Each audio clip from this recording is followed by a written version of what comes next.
We begin in the United States. The Democratic National Convention begins today in Chicago and will run through Thursday. The convention comes just 4 weeks after President Joe Biden dropped out of the race for the White House and endorsed Vice President Kamala Harris as the nominee for the Democratic Party's presidential ticket.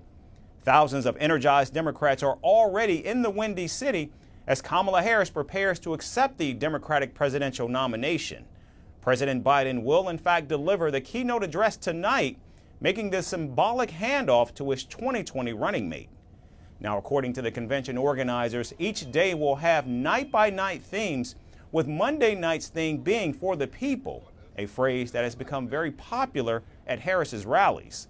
President Biden will also be joined by his wife and First Lady Jill Biden, along with former Secretary of State Hillary Clinton.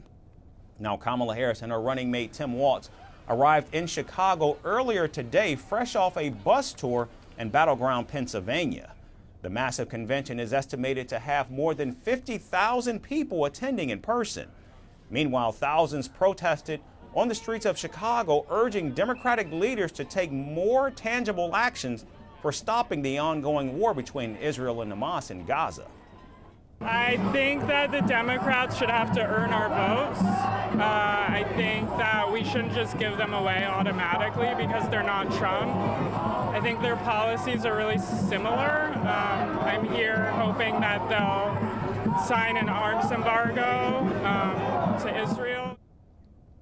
Now, before arriving in Chicago, Kamala Harris called for a ceasefire deal along with the release of American and Israeli hostages that are still being held by Hamas.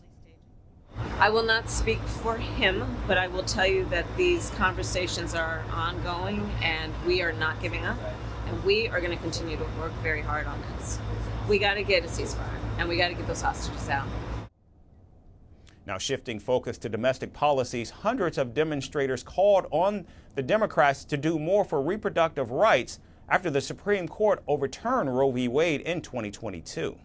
We're here marching to tell the Democrats that we need more on abortion rights and abortion access. So we've heard a lot from Kamala Harris and the Democrats about restoring Roe, and that does not go far enough. That's not good enough. So many people did not have access to abortion under Roe. So we're here to say that we want to move beyond that framework. Thousands of young and first-time voters arrived in Chicago's United Center to attend the Democratic convention and show their support for Kamala Harris. I'm really excited to vote this year specifically for Kamala Harris because I know that's kind of what she's fighting for. I love her. I am so glad to see a presidential nominee who is youthful and joyful, and I think that reflects right back onto the Democrats, and I am so excited to be able to vote for her. My first time voting in a presidential election, and I could not be happier. Yeah, I think Kamala Harris is great. I think she brings a lot of energy to women, but just in general to the voting population and outside of it even. Now, as Democrats begin their 4-day extravaganza in Chicago, rivals Donald Trump and his running mate J.D. Vance have lined up a full week of events across battleground states. Taking their cue from the DNC, the Trump-Vance campaign has also added themes to each day of campaigning this week, with Monday being about the economy. The Republicans will be in Pennsylvania today, where both men have stumbled and immersed themselves in controversies in recent days. Only 78 days, however, remain until voters head to the polls, and new polling data out just yesterday shows Harris still holds leads, both nationally and in key battleground states. Trump and his running mate J.D. Vance are hoping to blunt the Harris-Walz momentum in what is expected to be a week of star power from the Windy City. From impeachments to inaugurations, if it's a political story, we are on the scene.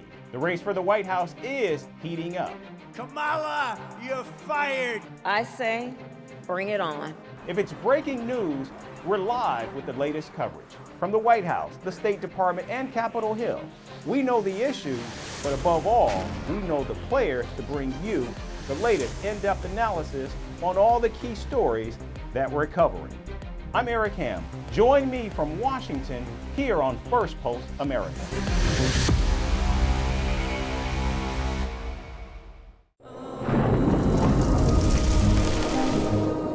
Climate change is on our doorstep. It's time for a revolution to take root. And it starts with 1.4 billion Indians. It starts with one tree for humanity, one tree for Mother Earth, one tree for our future. Project One Tree, a News 18 network initiative.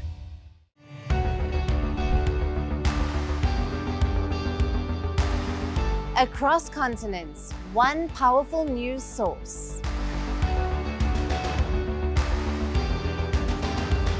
Bringing you diverse perspectives on the issues that matter.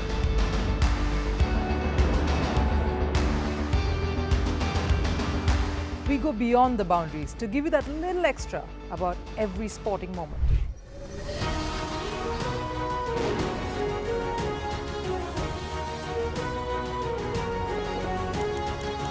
So thank you for making Firstpost 5 million strong. We're counting on your support, and you can trust us to bring you the news unfiltered and unvarnished.